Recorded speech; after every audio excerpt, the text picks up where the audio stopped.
Hey guys, today we're going to be replacing the starter on this 99 Civic. The procedure is going to be the same or very similar through all the model years up until 2006, I believe. But even after 2006, the procedure is going to be relatively similar. You just may have to remove some slightly different items to get to the starter. So let's go ahead and get to it. Before you mess with the starter, you're going to want to go ahead and disconnect the negative cable from the battery.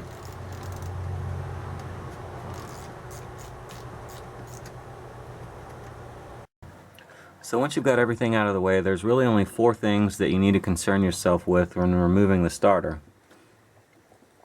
The first one is going to be this main connection from the battery. The second will be this connection from the starter solenoid, or to the starter solenoid, from the key. And then there's 2 bolts that hold the starter on. One's going to be right back there.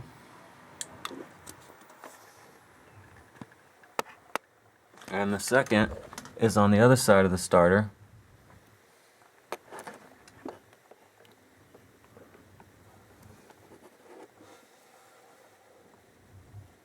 Right back there. Okay, go ahead and pull the wire to the solenoid. And then you can remove the main power wire. It's either going to be a 12 or a 13.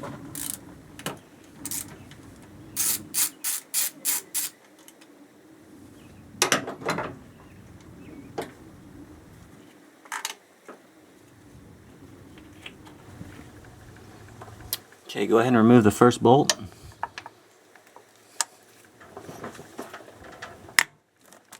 Just leave it in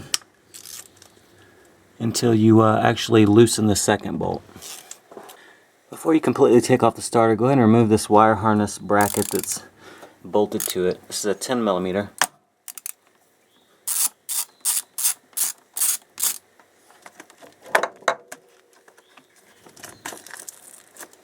The second bolt on the starter is a little bit harder to see, but if you go here to the back and then to the right,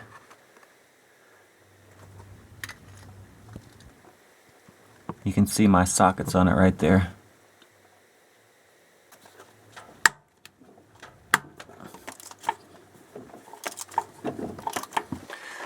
Alright, so once you get those 2 bolts loosened and most of the way out, you can go ahead and start wiggling the starter away from the engine. And when you remove the 2 starter bolts, you want to look and see which one goes where, because a lot of times they're going to be different lengths or different sizes. As you can see, the bolts actually are 2 different lengths.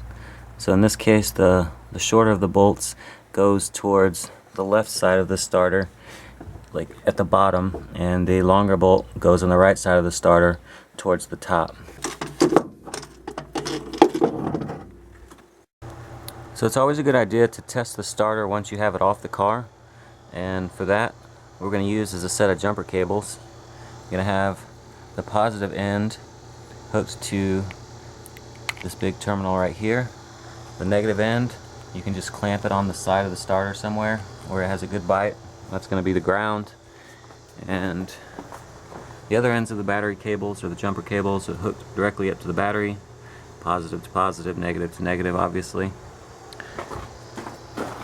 The third connection, what you're going to do is you're going to take a jumper wire or some sort of wire or connecting device, and you're going to want to hook it up to the jumper cable, say like right there, so long as it's tight and it's not going to slip off. And you're going to hook the other end of this jumper wire up to that terminal right there. That's the solenoid wire. And you're going to want to secure this, because if it actually is working, it could jump out at you. So assuming the starter's good, when I touch this wire to the solenoid connection right here, the starter should do something. If the starter's bad, it's not going to do anything.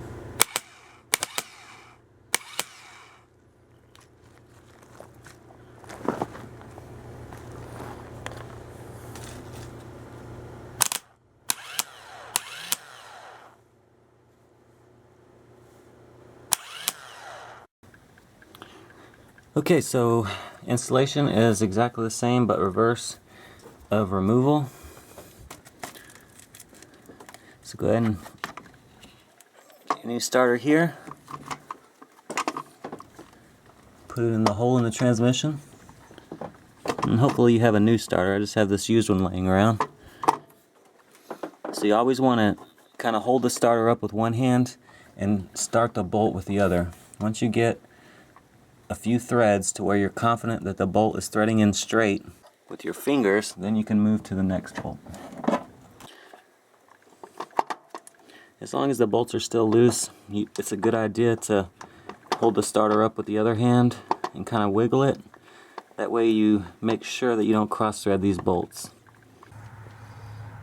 Alright, now that they're both secure, as tight as I can go with my fingers, we'll go ahead and put a ratchet on and get them tightened the rest of the way.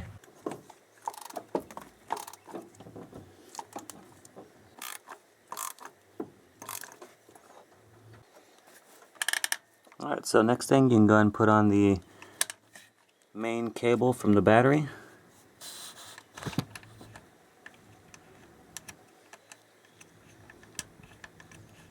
Now this doesn't need to be that tight. You just want to get it snug enough so that the battery cable doesn't move. If you get it too tight, you'll end up breaking that stud off there. So once you think you got it tight enough, go ahead and try and move this with your hands. If you can't move it, it's tight enough. And put your solenoid wire back on. This one can be a little tricky because of the rubber boot on it. Just try and lift that back out of the way.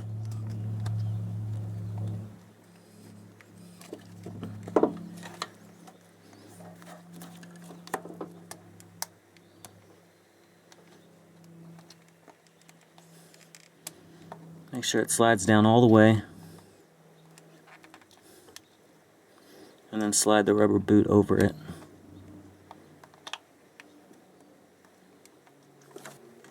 And lastly, go ahead and reattach that wire harness bracket.